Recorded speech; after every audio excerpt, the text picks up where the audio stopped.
კურორტ გოდერძზე საბაგირო გზის ტექნიკური დანადგარები, ასევე ძვირადღირებული გენერატორები მწყობრიდანაა გამოსული და უმეთვალყურიოდ არის დატოვებული. ინფორმაციას აღნიშნული შესახებ ნაციონალური მოძრაობის ხულოს რაიონული ორგანიზაციის წევრი ავრცელებს. კახა დეკანაძის განმარტებით შეპესე გოდერძი რეზორტს დღეისათვის არც დაცვის სამსახური ჰყავს. მისივე თქმით, პარტიის მონიტორინგის ჯგუფი ადგილზე იმყოფებოდა, სადაც ფაქტის დამადასტურებელი ფოტო-ვიდეო მასალა გადაიღეს. კახა დეკანაძე ამბობს, რომ კურორტი უკვე რამდენიმე თვეა მიტოვებული და სამუშაოები შეჩერებულია. ფაქტს დღესვე გამოეხმაურა ფინანსთა და ეკონომიკის მინისტრი. დავით ბალაძემ ნაციონალური მოძრაობის განცხადებებს პროვოკაციული უწოდა. მინისტრი სატელეფონო საუბრისას განმარტავს, რომ კურორტს დაცვის სამსახური ყოველდღიურად იცავს. ძვირადღირებული გენერატორების მწყობრიდან გამოსვლას ადასტურებს შეპესე გოდერძის რეზორტის დირექტორი ჯემალ ბოლქვაძე. თავარი ზარალისაა, რომ დიზელ გენერატორები არის გვაქვს ინფორმაცია გამოსულია მწყობრიდან.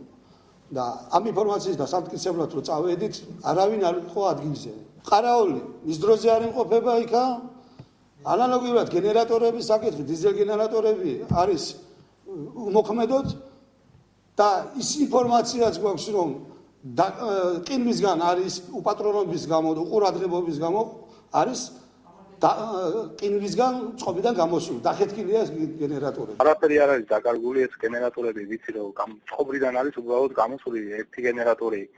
ერთ გენერატორს გაფუჭებული აქვს, ესე იგი ასე ვთქვათ, ძრავი, მეორე გენერატორი არ გამოიმუშავებს დაცვის სამსახური ყავს, დაკომპლექტებულია დამისპარაულის მაცხოვრებლებით ეს დაცვის სამსახური და ისინი ყოველდღიურად ყოველდღიური დედამხედველობის ქვეშ არის. ეგ ნაციონალური მოძრაობის მორიგი ეს თქვა პროვოკაციული განცხადება არის, შემიძლია თავიდან ბოლომდე გითხრათ, იმიტომ რომ დაცვაც არის უმთავრესი საყვანილი და შესაბამისად არანაირი დეტალები არ არის მოპარული და თავიდან ბოლომდე დასრულებული არის საბაგირო დაგების მშენებლობა.